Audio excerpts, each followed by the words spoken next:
ಅಂದರೆ ನಮ್ಮ ಮೇಲಧಿಕಾರಿಗಳು ನಮ್ಮ ಮೇಲೆ ಇದ್ದಿರೋರು ಅವ್ರು ಏನು ಕೆಲಸ ಹೇಳ್ತಾರೋ ಅವ್ರು ಚಾಚು ತಪ್ಪದೆ ಮಾಡೋದು ನಮ್ಮ ಕೆಲಸ. ಅದು ಮುಂಜಾನೆ ಮೇಡಮ್ ಅವ್ರು ಅದೇ ಮೀಟಿಂಗ್ ತೊಗೊಂಡ್ರು. ಅವ್ರು ಏನು ಹೇಳ್ತಾರ ಅವ್ರು ಹೇಳಿದ ಕೆಲಸ ನಾವು ಮಾಡ್ತೀವಿ ಅಂಥೇಳಿ ಮೇಡಮ್ ಅವ್ರಿಗೆ ಭರವಸೆ ಕೊಡ್ತೀನಿ.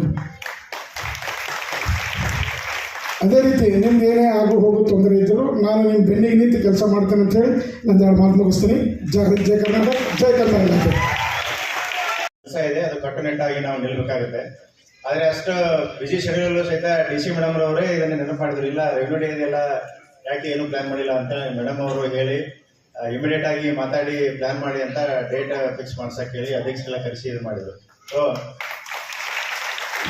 ಎಷ್ಟೇ ಬಿಸಿ ಇದ್ರೂ ಸಹಿತ ಬಹಳ ಅಚ್ಚುಕಟ್ಟಾಗಿ ಮೇಡಮ್ ಅವರ ಒಂದು ನಿರ್ದೇಶನದಂತೆ ರೆವೆನ್ಯೂನ ನಾವು ಆಯೋಜನೆ ಮಾಡಿದ್ವಿ. ಎಲ್ಲ ನಮ್ಮ ಎಲ್ಲ ಸಿಬ್ಬಂದಿ ವರ್ಗದವರು ಇದಕ್ಕೆ ಕೈ ಜೋಡಿಸಿದ್ರು. ಅತ್ಯುನ್ನತವಾಗಿ ನಾವು ಆಯೋಜನೆ ಮಾಡಿ ಇದನ್ನ ಸೆಲೆಬ್ರೇಟ್ ಮಾಡ್ತಾ ಇದ್ವಿ. ಇವತ್ತು ನಮಗೆಲ್ಲ ಗೊತ್ತಿದೆ, ಫೀಲ್ಡಲ್ಲಿ ಏನಂತಂದ್ರೆ ಸಾಕಷ್ಟು ನಾವು ಅಂದ್ರೆ ವರ್ಷಾನುಪೂರ್ತಿ ಏನಂತಂದ್ರೆ ಬೇರೆ ಬೇರೆ ಇರ್ತಕ್ಕಂಥ ಸಾರ್ವಜನಿಕರಿಗೋಸ್ಕರ ಎಲ್ಲ ಕೆಲಸಗಳನ್ನ ಮಾಡ್ತಾ ಇರ್ತೀವಿ.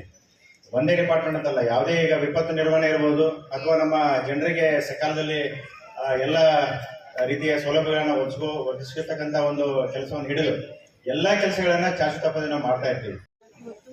ರೆವಿನ್ಯೂ ಡೇ ದಿನಾಚರಣೆಯ ಅಂಗವಾಗಿ ನಮ್ಮ ಜಿಲ್ಲೆಯಲ್ಲಿ ಸೆಲೆಬ್ರೇಷನ್ಸ್ ಕೂಡ ಆಗ್ತಾ ಇದೆ. ಮತ್ತು ಒಳ್ಳೆ ರೆವಿನ್ಯೂ ಕೆಲಸ ನಮ್ಮ ಜಿಲ್ಲೆಯಲ್ಲಿ ಆಗ್ತಾ ಇದೆ. ಎಲ್ಲ ವಿಲೇಜ್ ಕಾಂಪ್ಲೆಂಟ್ಸ್ RI ತಹಸೀಲ್ದಾರ್ ಎಲ್ಲರೂ ಮಾಡ್ತಿದ್ದಾರೆ.